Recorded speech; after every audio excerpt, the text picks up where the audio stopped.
Messi Co, Breaking Major League en la ciudad del sol. Here in Miami, we know who's el campeón. Leo my team, Suárez on the field, Alex wedding dating. Con mis fechas un win, the trio of Fabi singing muchachos. Las familias se escuchan los barrios.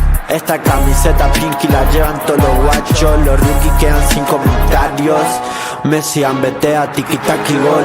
El estadio Chase bañado en llor y sudor. Aquí se ama y se respeta el balón. Florida es tu casa, acostúmbrate al calor. Estate listo pa' Messi Co. Estate listo pa' Messi Co.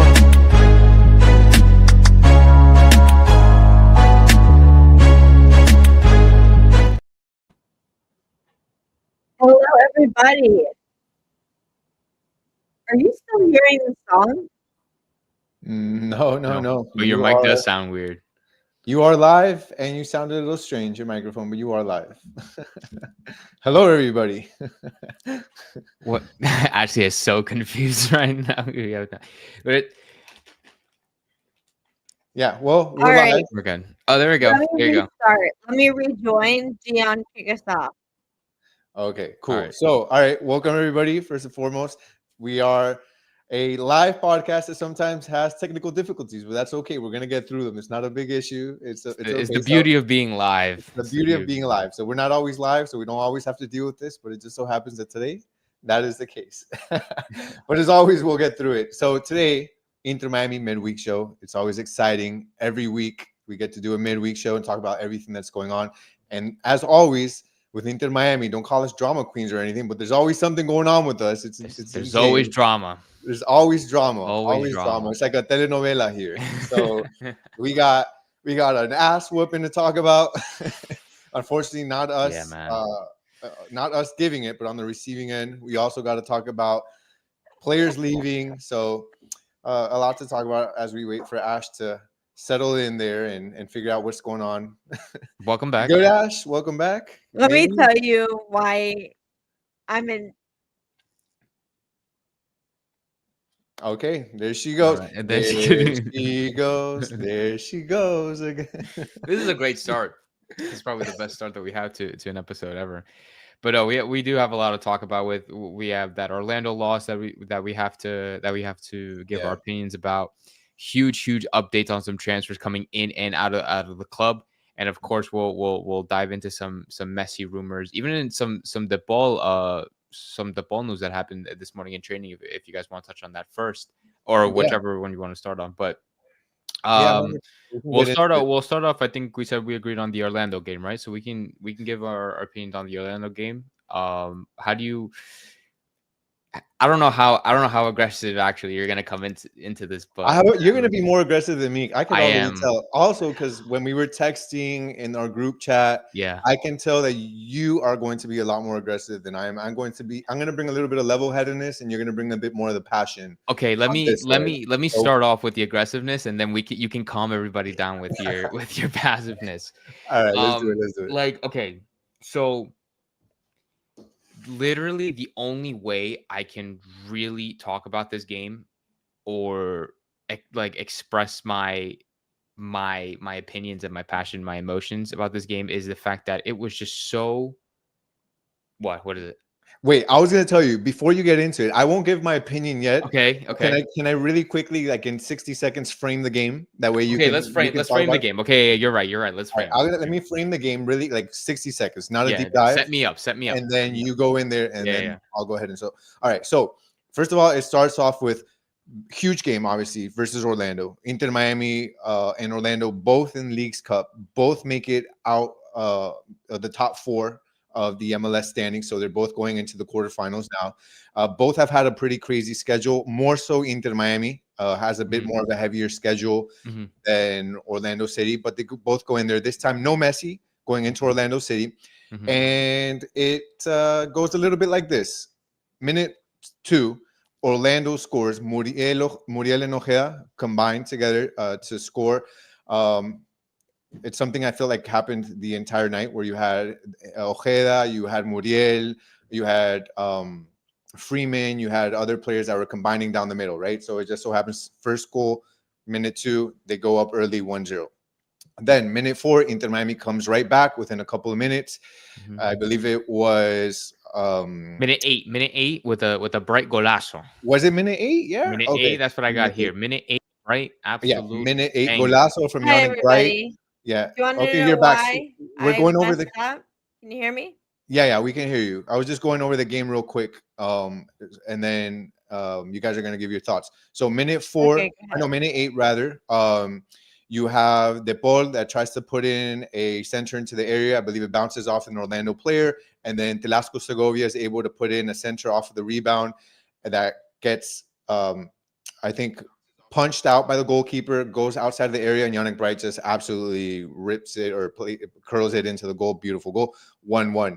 Then minute 34, Ustadi has a really good save off of a header, off of a set piece. It seems like we continue to kind of have issues with set pieces, but he has a great save. Then minute 49, unfortunately, Muriel kind of destroys Alba down that left, the left side. Alba kind of out of position by helping out on defense in there. He has a 1-1 versus Muriel. Muriel absolutely takes him and then scores. So they're up 2-1. We go into the second half, down 2-1. Kind of even if you want to consider it going into the second half, but then the second half just we completely look really bad. Second half, Ojeda going into the second half shortly in there scores the third goal. He kind of beats Busquets down the right, and then he faces up against him. Joriala comes back to help a little too late, unfortunately, and then Ojeda gets a shot to the near post that probably should have been saved by Ustadi. So that We got to talk about Ustadi eventually. And then there was another dangerous play where the Ojeda combines with Angulo, and he kind of burns Busquets down the middle, but Ustadi gets the save.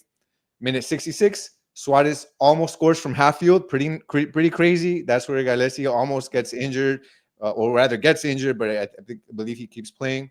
And then lastly, minute 87, Alex Freeman with the one-touch pass to a cutting in Marco Palis. I'm probably going to butcher his name, Pasilic, who scores. He first misses it and then gets the ball back, and Noah Allen just poor defending on that one, and he's able to score 4-1. So that's kind of how the game went.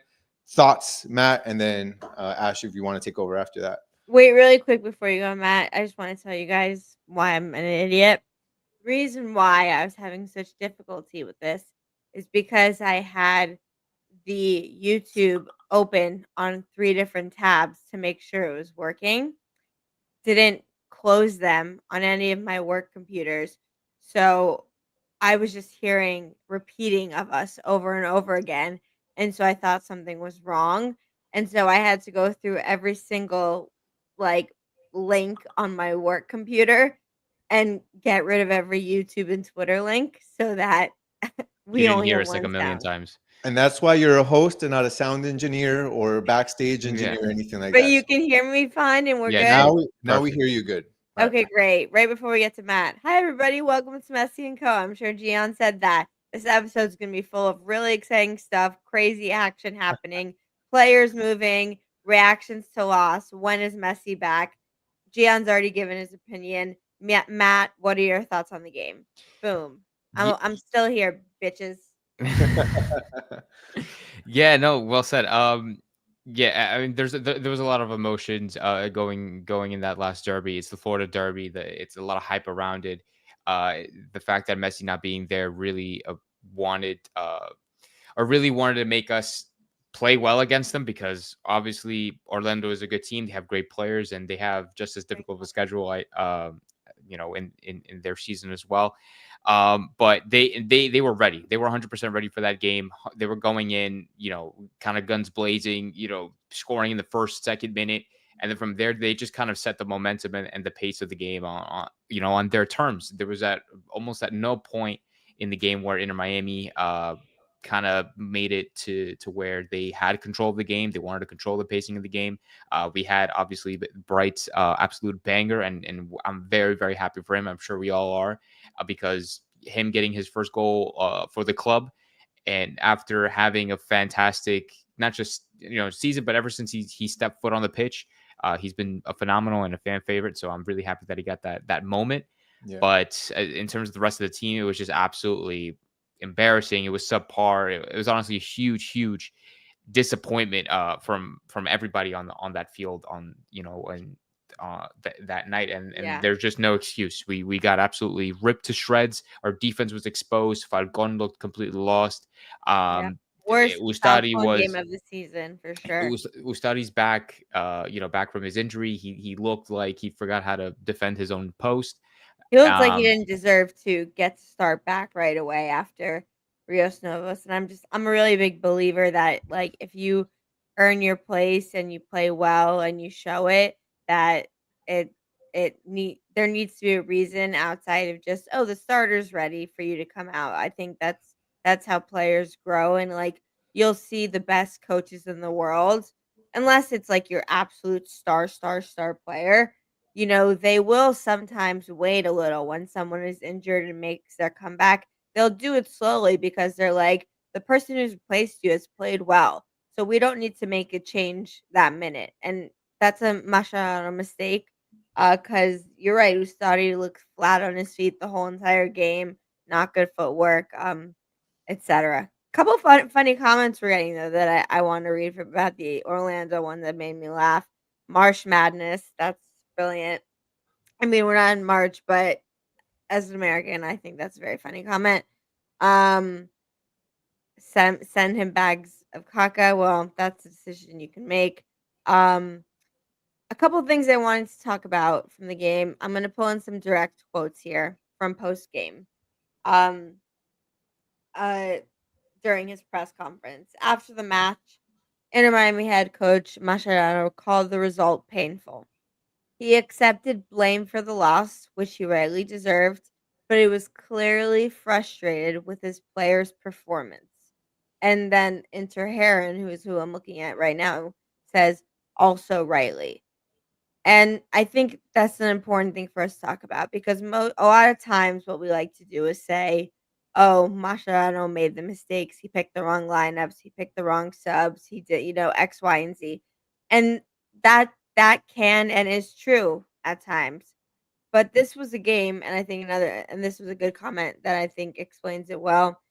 I think most of our players are absolutely exhausted, and they've had a difficult run of form. They just got, one of the best midfielders in the world. They know internally, we're going to talk about it after, about the players coming in and out, or at least out. But, they knew there was some internal frustration happening. They knew Lionel Messi was out.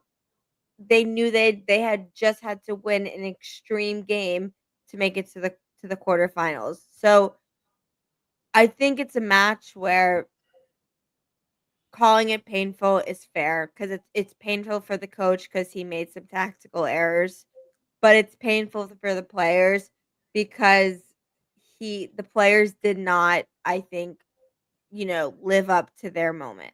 Mm-hmm. I think both can be true. Yeah, this game was painful. I mean, that was a great way to describe it. I was in pain. I mean, without Messi, I think Mascherano did a good job of the players that he put on the pitch. Honestly, I think that was probably the stronger lineup that we could have come out with. So I don't have too much of a problem with that. I think this is one of those games where it was more on the players than it was the coaching. And in my perspective, I look at players one by one, and to me, most of them underperformed in this game. And listen to this quote really quickly, because I want to say this quote because it ties in perfectly with what you're about to say, and it'll make more sense if I say it first. Directly from Mascherano. There was only one team on the field, Orlando. We did not play with intensity that was needed for this game, and they were superior from the first minute until the last. More importantly, football is about tactic, organization, and talent. Those are the things that we blame on Mascherano. But it's also 1v1. I'm better than you and have the hunger and desire to beat you. And sadly, a lot of our players haven't shown that. So now that kind of ties into what you're saying. Yeah, the players just didn't show up, honestly. And it's just one of those games. And I think that I'm not going to overreact to this Orlando game. I think if I know that there have been games where the team played poor, not as poor as this one. And I think that this is more an outlier than anything else. I will agree that the team was exhausted, but I don't know how much of that is really having to impact the performance that we saw from the team in this game. But you look at players that you usually depend on, and they just weren't up to the game. Maxi Falcon, some may disagree with me, but in my opinion, he's our best defender. He was getting beat the entire game by Muriel. He was getting beat by anybody Who's going in down the great middle, form, by to be Ojeda. fair.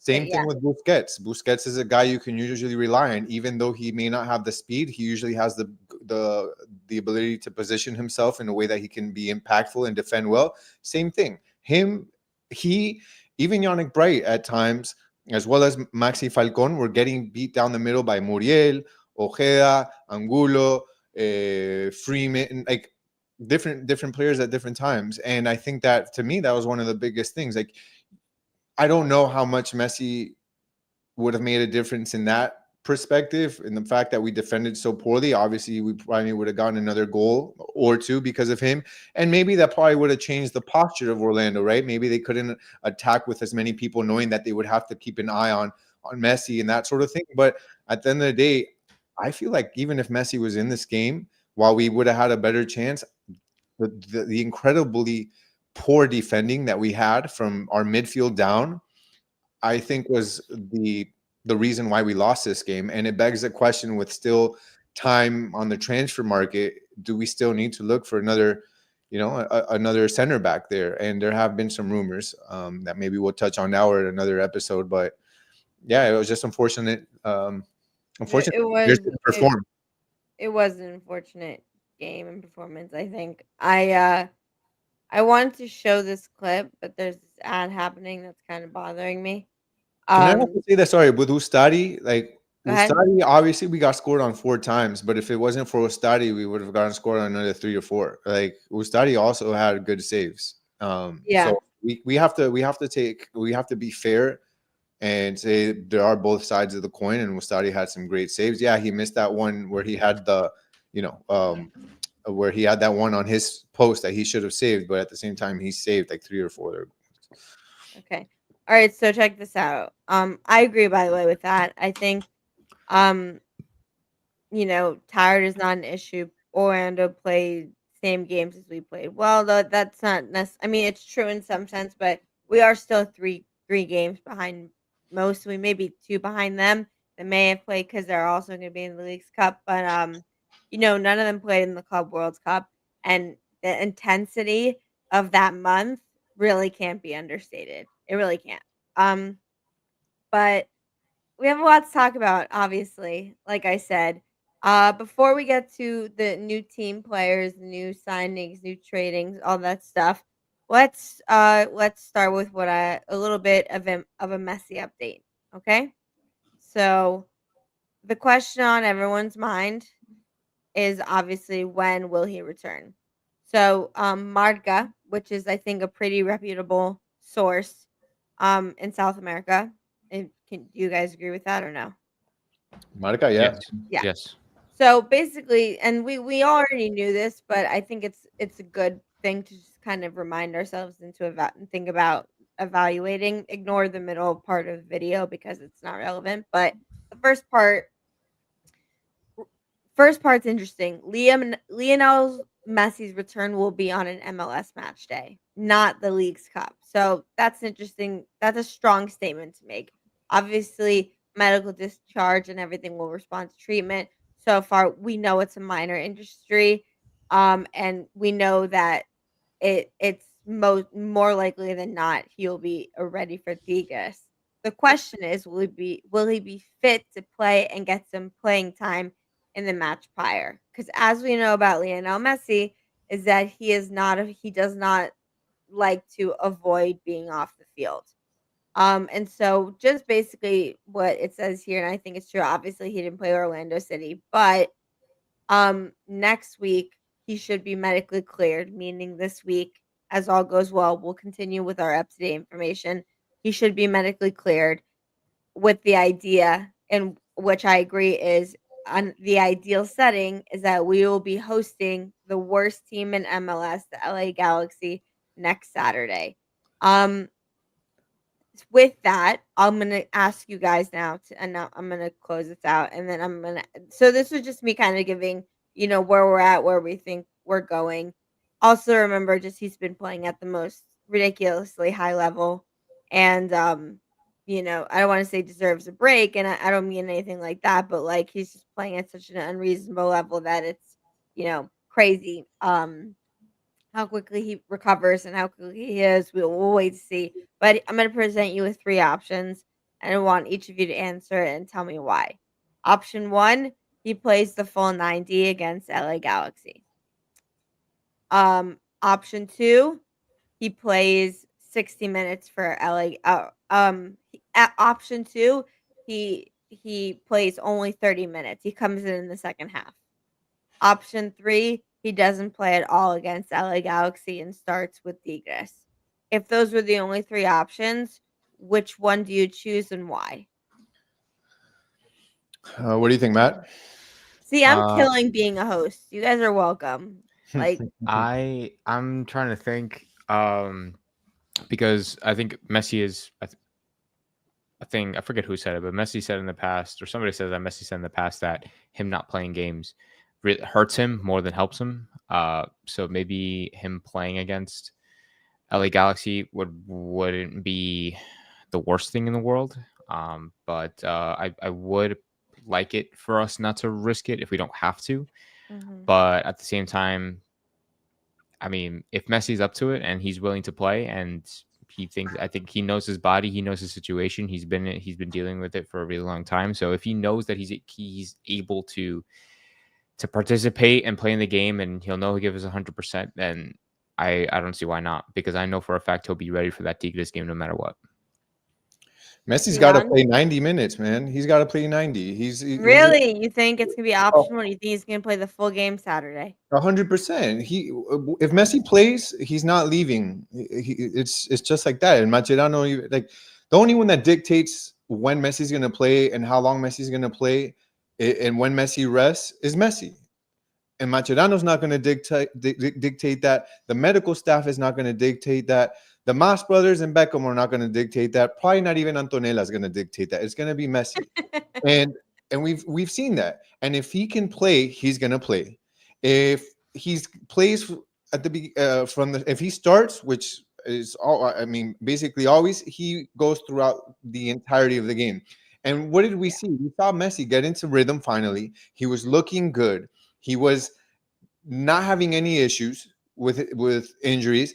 Then, because of the stupid MLS All-Star game, he gets suspended, misses the game against Cincinnati, and then what happens? He gets injured. And that's what happens when you take him out of rhythm. One of the best things that can happen to any player. He always says that. Especially when you deal with injuries that seem to be chronic injuries, is once you find a rhythm, once you find once you have your body in a good setting, any type of tinkering, from the way you practice to the amount of times that you practice to the minutes that you play in a game, any tweaking of that can completely mess you up. And I think that while you can't 100% prove it, I think that that's why Messi got injured. And Messi does best when he's playing 90. There's no such thing as resting Messi right now. And I think 90 is the best thing for him, for the team, and for his continuity. So there's no reason not to do it. Okay. So, Matt, you say 3. You say holds off and wait until League's Cup, if it was your choice. Gian, you said 90 minutes from LA Galaxy. I just want to say something about Ace. Ace says that's where the coaches need to step up and do their jobs and stop the player from themselves. Okay, I 100% agree with that statement. That's a fair comment, yeah. No, yeah, but I 100% agree with that statement. And you know when that happened with Messi? Probably up until he left Barcelona. Maybe PSG. Once he left it, that ceased to exist. Why? Because Messi is bigger than MLS. Messi is bigger than Mas brothers and Beckham. And whether you agree with that or not, it is a truth. And you know how we know that? Because of the way Inter Miami operates. Because of everything that they've done from bring his friends to not only play, but now apparently coach, to moving front office staff simply because they looked at him wrong on a bus. It's just everything that they've done has been to appeal to him, and no coach at this point, especially not his friend, is going to step up and tell him what to do. But I do agree with that. Is it the right thing to do? Yes. Why? Because every player, for the most part, is going to want to play, even if they're injured. That's where medical staff and the coaches step in and have to say, you're not going to protect yourself. You're not going to look out for yourself. But it's my job as your coach to make sure that you are available to play as long as possible and healthy. So, yes, that's how it should be. Keep your fingers crossed and keep wishing, but that's not going to happen with Messi and Miami. Well, so, and I mean, Matt, look, I think it's also a fair thing to say because one, I mean, if Messi played Saturday, I'm sure he'd be happy as a clam. But also, we saw last season for the first time, really, in a while in Messi's career, that he had an injury crisis where he had consistent issues that were kind of compounding. Like one thing happened, it got fixed, he went back, it led to another. And that was really the first time that's ever happened, I think, in a while. So people were nervous this year, as we've seen, minus the beginning where I think there was 1 or 2 matches he missed. I mean, let's remember last 16 matches, it was or like what was it like 7 goal contributions or something crazy, right? Or 9 or something like that. So I think it's a fair point. I think this, to your point, Gian, Ash says, Messi needs minutes before League's Cup game. 100% needs me because this game is going to be as intense as it gets, especially since it's against an MLS team, an in-state rival that just kicked our ass again. So huge stakes, huge moment. I agree. And because of that, and this is very like our show, is I'm going to disagree with both of you, and I'm going to go with option 2. Which is, I think, in my world, in my scenario, is that he should come on and play for the second half. As soon as the second half starts, he begins his warm up, and around the 55th to 60th minute, he comes in, plays out the rest of the game, gets his legs. Messi has always said he doesn't like being subbed off. He's more comfortable being subbed on. So I agree that I think if he gets medically cleared this week, he needs to play minutes on Saturday. I just think there'll be second half minutes. If he's in the starting lineup, I will be as happy as anyone. I'll be nervous, but I'll be happy.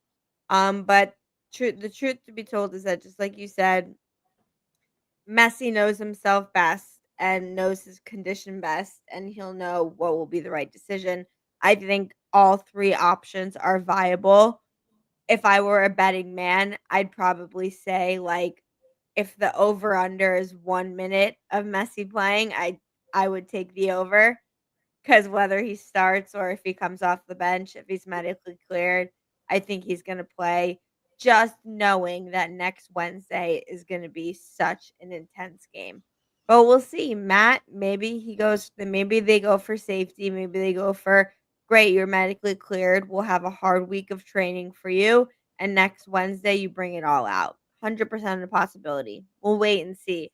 But a lot of great comments on it. I think there's been a lot of good opinions, and I'm excited for Saturday because Messi, regardless, this team needs to bounce back.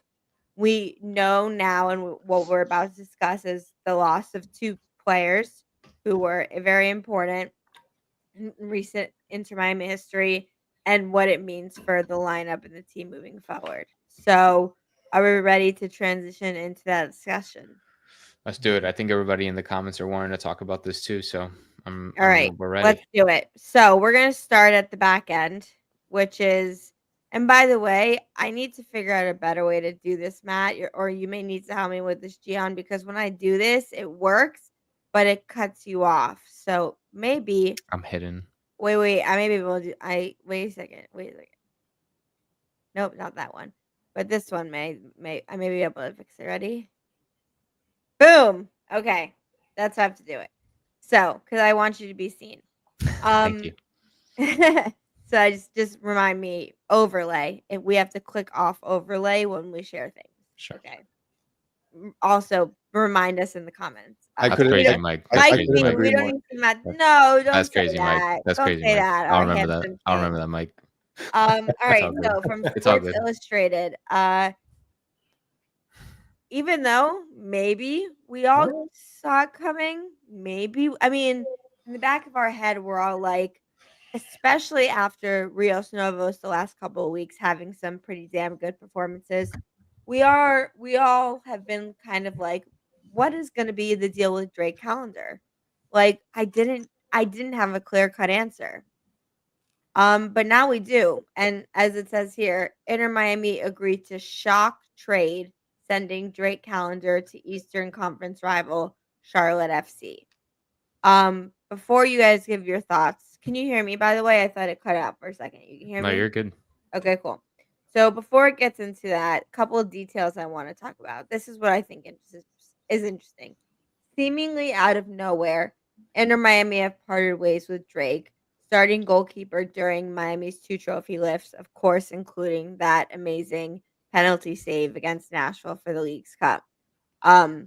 According to Give Me Sport, Charlotte FC and Miami reached this agreement with Callender joining.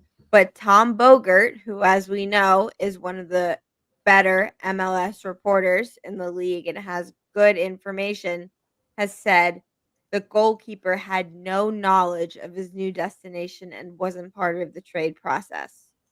That is very interesting to me. So, with that in mind, I guess my question for you is a couple of things. So I'm gonna remove this because we don't need that anymore, and I'm gonna add back the overlay because I am really good at producing. So boom. Couple of things I think we should talk about. Number one, sad to see Drake go because he produced a lot of great moments for us, obviously. When a lot of our team was bad, he showed up and made a lot of things happen, to save us in multiple situations. Homegrown, I think, or maybe I don't know if he's homegrown. Actually, he's but I know he's U.S. Men's national team. That amazing penalty for the League's Cup. Overall, one of the best last year, like even in the last years, I'd say his passing game, it wasn't always great. His going forward wasn't always great, but I'd say he was still one of the top 10 shot stoppers in the league. He was a great stop shopper, like went straight up, great shot stopper. So, it's sad to see him go.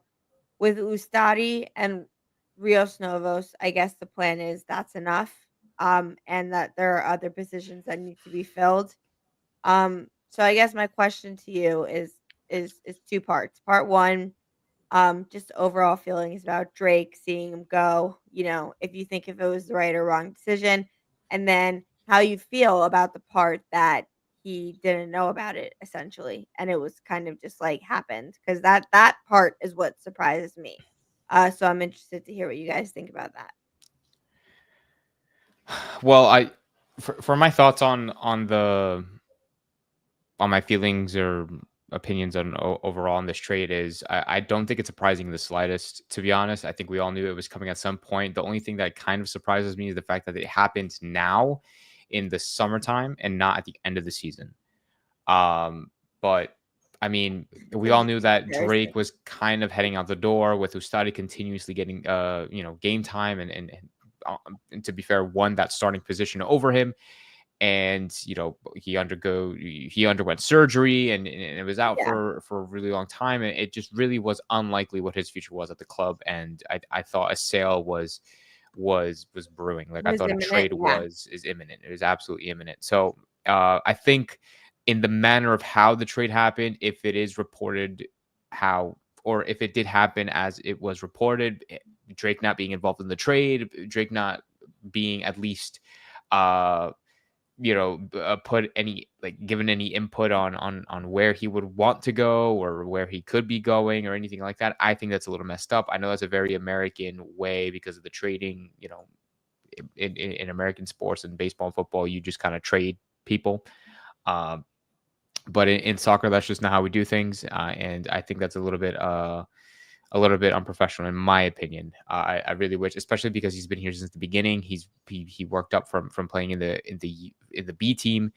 I think he has over 100 appearances for the club. One of the only players to have over 100 appearances. One of the OGs, the last for a very OG. long time. 118, Matt. 118. So he has 118. One of the last OG from what is it, the 2020 season, to at the club outside of Taylor and Campana and all them.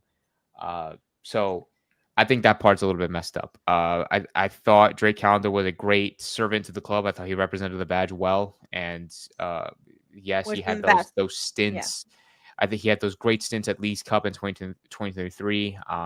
But then after that, it just kind of was very questionable because of the integration of Ustari. But so it sucks on the way it went. But hopefully, I mean, I don't know. I know he's going to Charlotte, and they have probably, I think, the best keeper in the MLS, or what was the best keeper in the MLS, from what I've heard.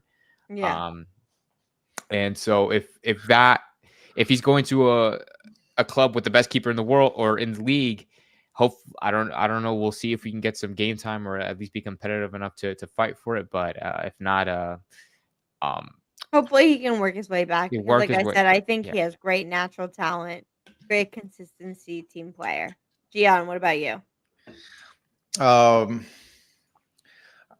think it's interesting, the reporting that he was surprised, because I think that if he's surprised, does that mean that maybe there were conversations behind the scenes with him and with Inter Miami brass that maybe led him to believe that he was still on the plans?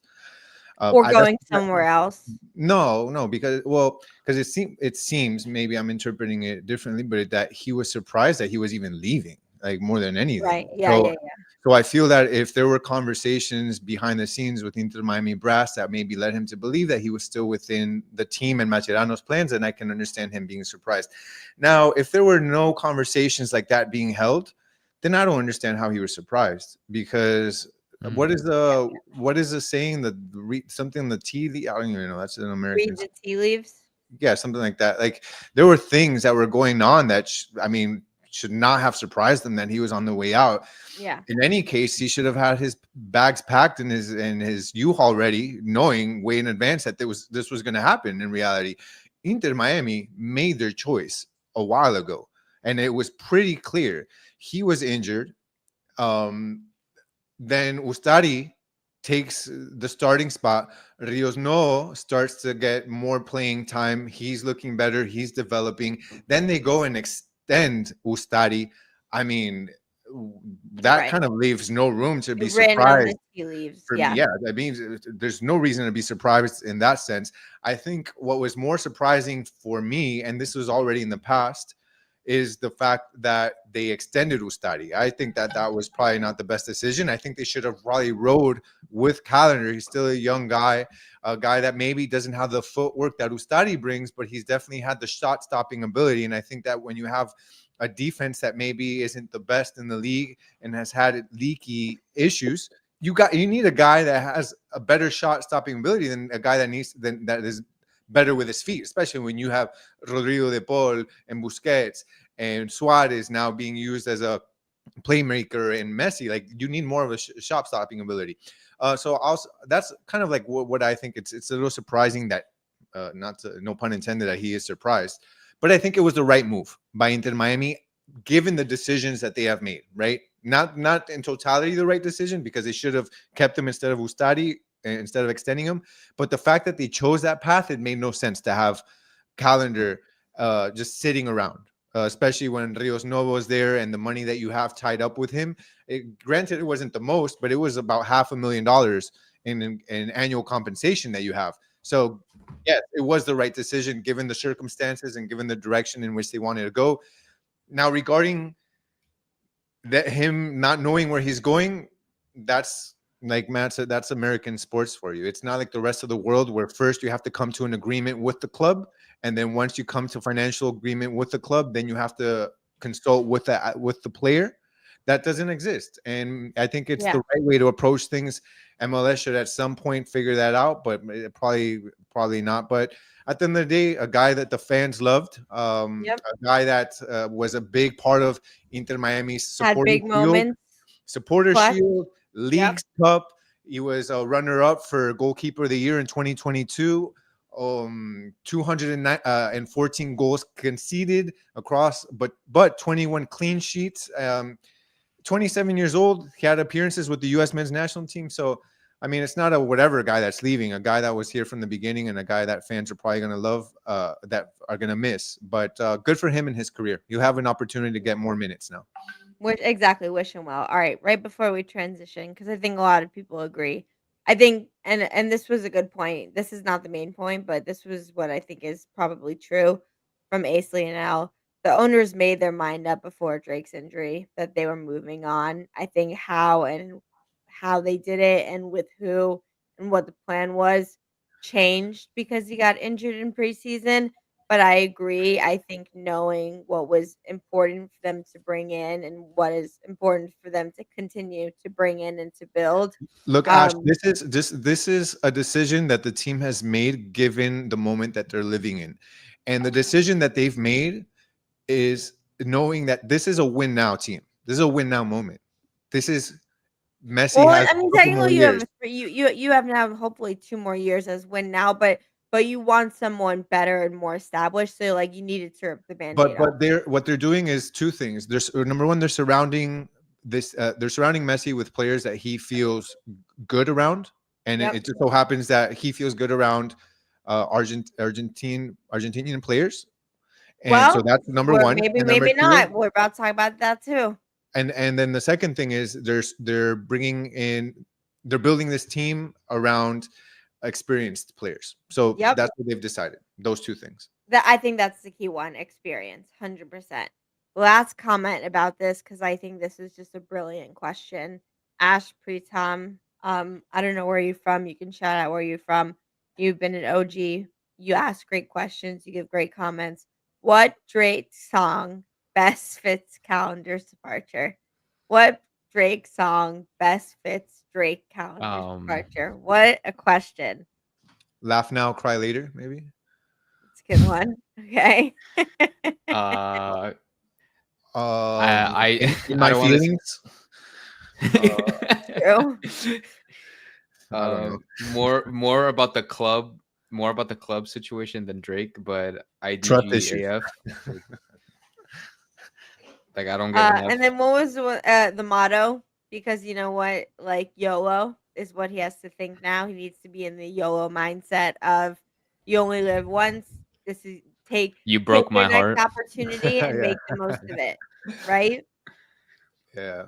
So that was a great question. There you go. And to be fair, as you can tell, I'm a Taylor girl more than a Drake girl. We are who we are. Last topic to talk about. Which will I think kind of tie into the last, which is like how do we think we're gonna form up after it? But wow, this is really a big one. I'm gonna do my new best friend because you guys tell me, do you like when I'm sharing these pieces that we can read off of and use from these credible sources? I feel like it's a cool way to incorporate news and not just show us. Yeah. Cool. So, here we go. Federico Redondo is set to join La Liga's Elche. Is that how you pronounce it? Elche.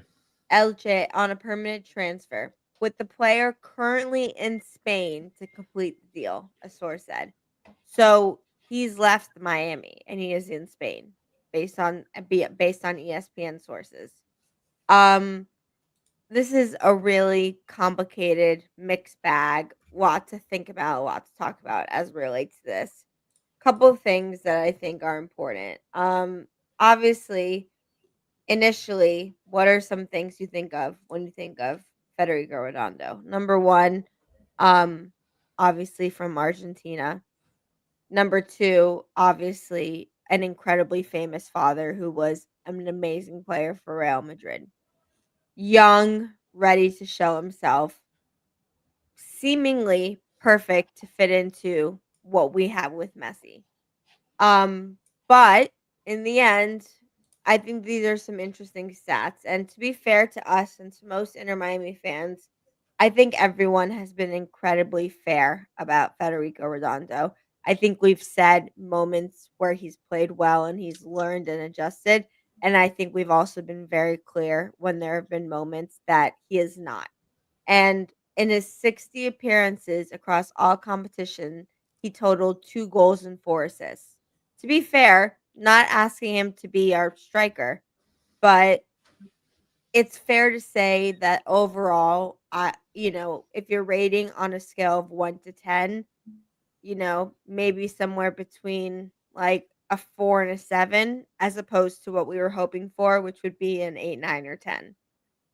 So, it was first reported. Obviously, we already talked about a calendar, but this is a huge deal because it's a huge deal for a couple of reasons. Reason, and I think this is actually perhaps the most important or most interesting part of it. And maybe it's silly. It's a theory that no one cares about, but this is a young Argentine player who was clearly brought in as part of Messi, like, part of the deal. Messi has known was made was like, I want to be with people I'm comfortable with and people I want to mentor and learn. And obviously, a lot of that means they'll be from Argentina. Let's call a spade a spade. Not every player in our team is from Argentina. They're not. Lots of other players, and he gives them like Noah Allen. I can name a lot. Like some are from Uruguay, USA, etc. Gives them just as much credit. However, um, I think it makes a statement because Redondo, especially compared to Yannick Bright, who is now healthy and better, and with the addition of Rodrigo de Paul, there was absolutely no place for him that would make sense. And if it was going to become a battle of Redondo versus Bright, I would have been pretty unhappy because as we saw with this game, even though we lost to Orlando, Yannick Bright has his ceiling and his skill set is so much higher. And if there was anyone who deserved to play with Busi and Rodrigo de Paul and obviously Segovia, there'll be rotations, there'll be different moments, etc. It was Yannick Bright. So someone in that midfield group needed to go, knowing that some were of course gonna stay. And I think he was one of them. So what are your thoughts? What are your thoughts on Federico Redondo no longer being a part of Inter Miami? It's about time. No, I'm kidding. No, And what does it mean to the future of this, like the immediate future of what and how it will affect the team and the lineups?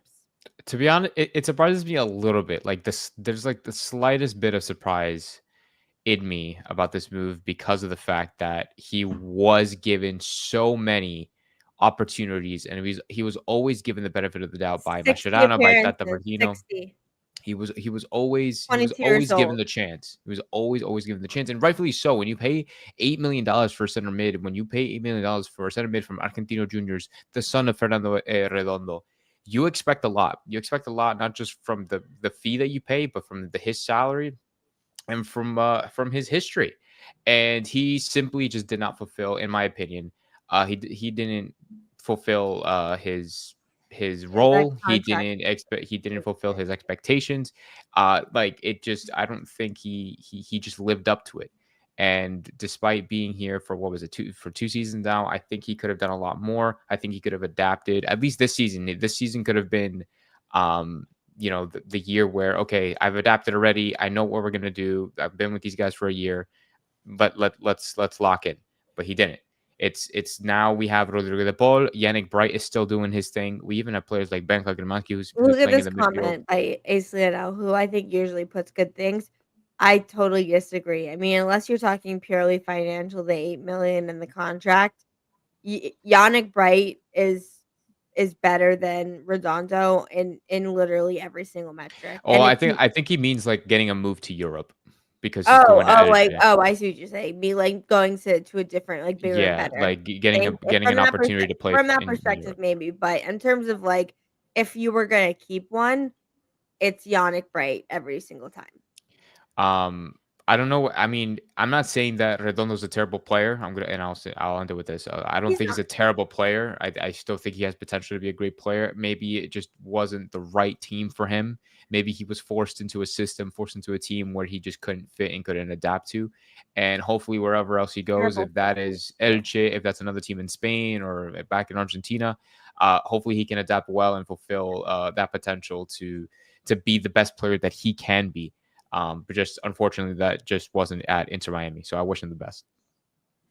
The the rare move from Argentinos Juniors to La Liga by underperforming in MLS. It's a wild story, huh? Yeah, like that is a wild story. Some would only dream of that move. I need that. It doesn't hurt that his agent is a majority stake owner in Elche, so it's definitely the reason. Oh, Is that is what he that really? is? Yeah, I knew. I knew there was something fishy Always going something. on. Always it's- something. You should have said that before I started because I would have. No, but you were completely still changed it. right. You were still right. I mean, I had to figure out. It didn't make No, sense to because- me. I had to dig deep and say, well, how the Uh-huh. heck did he make it to La Liga? Because by I- underperforming. Or at least to a B Gian, side. This this is is why you're the best, this is a dude. starting La Liga side. Like this is not the B team. No, this is a La Liga team. Like No, they this is will be Elche playing, team. like Redondo will be playing Real Madrid and Barcelona next season. Like Yeah, that is, like it's. but That's crazy. look, they bought him for two reasons. One, they bought his rights from Argentinos Juniors, knowing that he was a player that they could develop, or rather hoped that they could develop, that had potential. They knew it. They studied him. They liked what they saw in Argentinos Juniors. Obviously, the pedigree helps a lot, right? They know they obviously his father is well known, Yep. and they brought him for that. And they also thought that while they would develop him, that he would also bring an immediate impact to this team. And he did. Maybe not the impact we wanted. I would say from a scale of 1 to 10, being 10 was a standout player and 1 being complete flop. I'm gonna go with a 5. I think he Right. I think the 4 to 7 region is fair. Maybe- He had ups and downs. yeah, Yeah. I think a lot of us would agree that he underperformed. He was given numerous chances, 60 appearances, 4 goals, rather 2 goals, 4 assists. He wasn't here to score goals. He was here more than anything, I think in 60 games, I would have wanted to see more assists come out of him. And we're not going to go here and pretend that, yeah, 2 goals, 4 assists. Who cares? He shut the midfield down. Like, no, that didn't happen either, right? Like there wasn't. No, we didn't. I don't know what role he played for our team. He didn't have a role in our team. Like, he was just there. He just if you existed could answer that in our question, system. you'd make a lot of money. Yeah, so he underperformed. The hope now is, he goes over there to Elche and he does really well, and he gets sold to another team. Maybe he goes to another team in La Liga, Real Betis, somewhere that can pay more money for his rights, or maybe he goes to Premier League and he plays somewhere there. Or French league. And Portugal. it just makes sense for Inter Miami financially, because other than that, really, I could care less. Like, I don't know the kid, and I hope well for everybody, but other than that, really, when I'm looking at it from a team perspective, what they tried to do was cut their losses. They paid $7.5 million for him. Before he continued to tank his value, they're like, whatever, $2.5 million for 50% of his pass. Hopefully he develops, and when he gets sold again, we make whatever 50% of whatever he gets sold at. So I think that's what Inter Miami did right here. Number 2, they brought in Rodrigo de Paul. As we said with Ustari, they're trying to build an experienced team. Rodrigo de Paul comes in, no more room for Redondo. With the amount of money that he's making, his annual compensation, you already have Yannick Bright behind. You also have Kremaski, who you committed to for even more years. You extended him last season. So there was really an underperforming midfielder who was making a good amount of money. You have Rodrigo de Paul and 2 people behind him. Just made no sense to keep him here. Good luck to him, especially for Inter Miami. Hopefully they can make some money off of him. Yeah, se acabó. Agreed. And I think it also shows, actually, in my opinion, another example of the MLS front office really trying to make positive, quick decisions. Obviously, Rodrigo de Paul was a far larger example. But, the moves they've made this season have been quick, agile, and their thoughts are all we care about is how can we have the best team on the pitch to win the most trophies. And I think the money and all those things are parts of it, but it's not like other clubs waiting around to try and get the best financial moment. They're like, we know our pecking order right now. We know that Yannick Bright, Kremaski, Segovia, Busquets, DePaul, like they are all like I think are better, right? In different ways. And we'll all be getting their chances and their moves. So we'll see what happens. Yeah, Jorge Mas owns Real Zaragoza. They're in League Two. They're not in the main league right now. So who knows? Maybe there's a connection later on down the line. But I think more than anything, they probably just want to try to recoup as much as they can. So if they have a bigger offer, they'll send them away. Move on, knowing that Yannick Bright is better, and the other players that they have are better and do more. And in the end of the game, in the end of the day, to win a soccer game, you have to have the best players playing the best. Just like I said from that Marca interview, I think Mascherano said it best. Yeah, there's tactics, there's strategy, there's talent, but every single thing is 1 versus 1, and who's gonna win it. And Inter Miami and the front office right now are trying to choose as much as possible for players who will win their 1v1 in every state of the match. Okay, well, on that note, sorry, let me just talk to this really quick. So if you're speaking directly, like in reference to Redondo for De Paul, 100 times, over 100 times. Like if you're talking about maybe just in general as a general practice, maybe not. It depends on the player. But if you're switching out Redondo for De Paul, it doesn't matter that he's 32. We're not talking about a Rodrigo De Paul at 37, 38, and you're talking about Redondo that is not the youngest cat either. 22. So, yeah, he's not like an 18-year-old phenom or something, Right. So. Agreed. Okay. Well, boys, I thought that was a really great episode. I think it was a good catch up. Got to go over a lot of topics. I apologize for my own ridiculous technical disabilities for the beginning of this because it was just me listening to myself in 4 separate YouTube links. So great on that. But we will be doing a preview episode. That's why we didn't want to go too much into what lineups and subs and stuff may change with these new players and Messi's availability, all those things to keep into consideration for the rest of this week. But we will be having a preview episode for the LA Galaxy game Saturday at 7:30.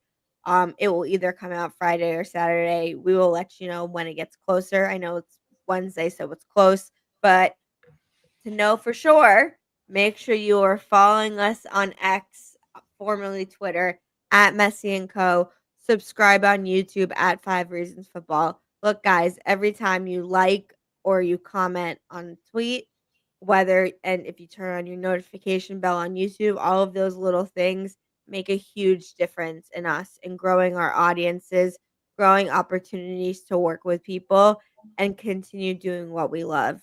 Hopefully, we're about to hear, that it's official that Messi is signed for another 3 years at Inter Miami, and we've loved every minute of it and being with you as a community. So we only want to grow. So make sure on Twitter. We'll let you know when that next episode, the preview episode, is going to come out. Until then, for this midweek live episode of Messi Co., I'm Ashley. That is Gian. That is Matt. And we will see you next time. Hasta luego.